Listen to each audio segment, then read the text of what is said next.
ito yung unang video natin na umaga, kasi nung nakaraan hapon natin alam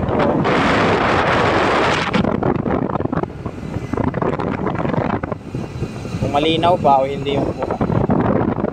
Ngayon gamit pala natin ang ating Bergman Street 125. Ayan, yung Aerox natin ay sa bahay, may papahinga.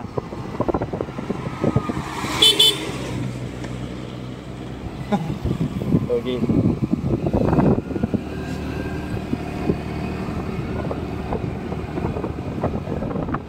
Kasi yung Aerox natin, ginamit natin galing tayo nag long ride ng Zambales, ay pinagpahinga muna natin. So gagamitin natin ngayon kasi itong Bergman. Masarap pa rin gamitin itong Bergman natin guys, kahit ganito lang to.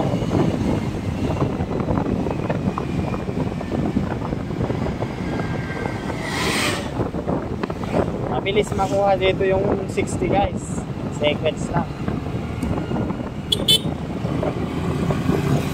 Pwede pang singit-singit, overtake. Sa top speed nito guys, wala, nasa 95-96 lang.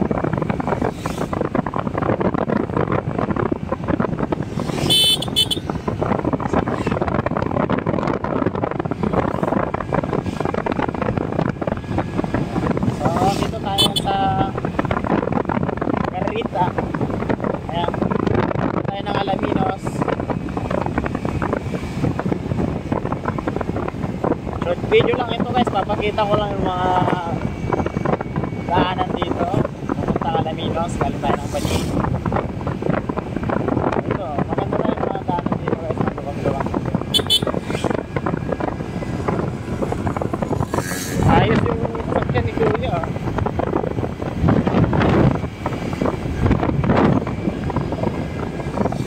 Ang ganda ng daanan. Mas maganda na naman guys sa Zambales, niluluwang ang daanan. May ilan-ilan na ginagawa pa sa mga gilid kasi nag-road widening sila.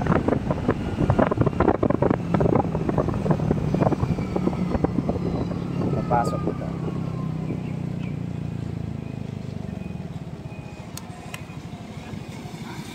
Gotcha.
Wala pa rin pagbabago yung torque niya. Ganun pa din malakas pa rin.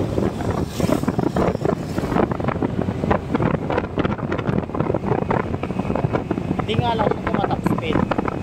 Walahin mo naman yung top speed, no? Eh, comfort naman itong gamitin. Mas gusto ko ang gamitin ito kasi sa Aerox guys eh.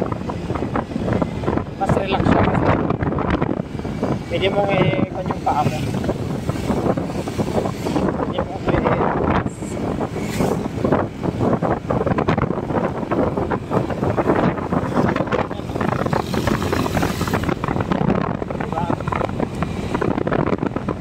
pwede bilis lang na mag 7.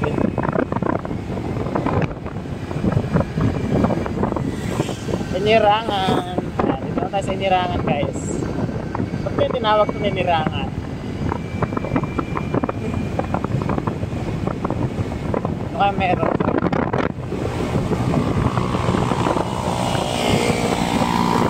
Yun, oh. Click. Ala, pinilit. Galit. Sanay si kuya. Hindi na wala mang helmet yan. Walang helmet pero sumisingit. Paano na kaya pag naka-helmet yun? 1 inch.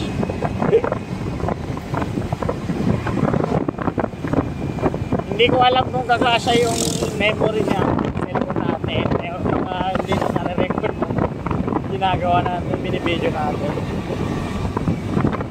Basta salita pa rin ako ng salita dito, bahala na ako naka-radio. Hindi ko kasi din makita yung screen.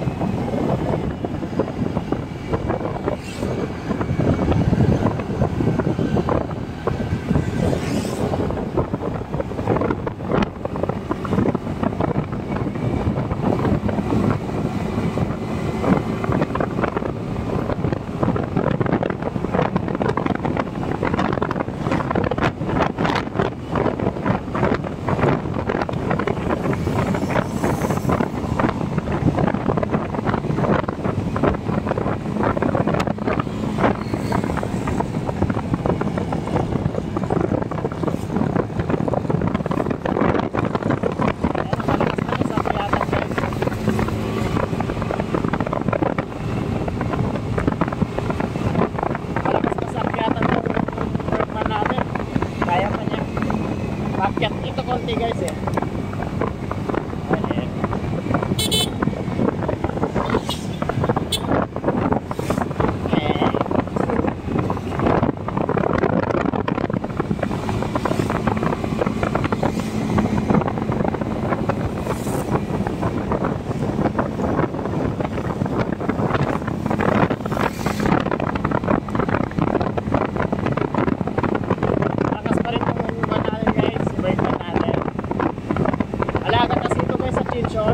Change oil, gear oil, sinasabay ko lang yan. Pag nag-change oil lang, gear oil na din. Always yan. Kano lang naman ang gear oil? 80 pesos.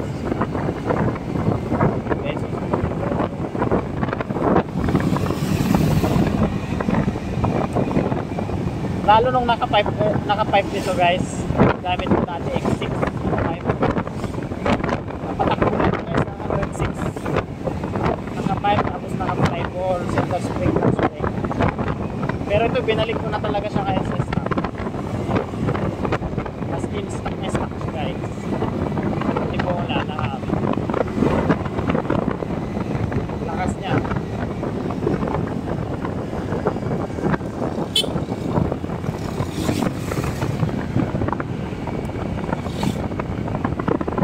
Guys, ang advantage kasi ng stock guys, mas matipid siya sa gas. Kumpara kung mag-upgrade ka ng mga springs at saka bola. Ay pagbabago kasi na pag nagpalit ka ng bola, bumaba ka. Tapos nagpalit ka ng catch spring at saka center spring. Halimbawa pumapatak na 55 or 50, 52 yung kilometers per liter, expect nyo mababawasan nyo ng 10. Nasa 42 na lang. 42 to 45 na lang. Babawas yan ng 10.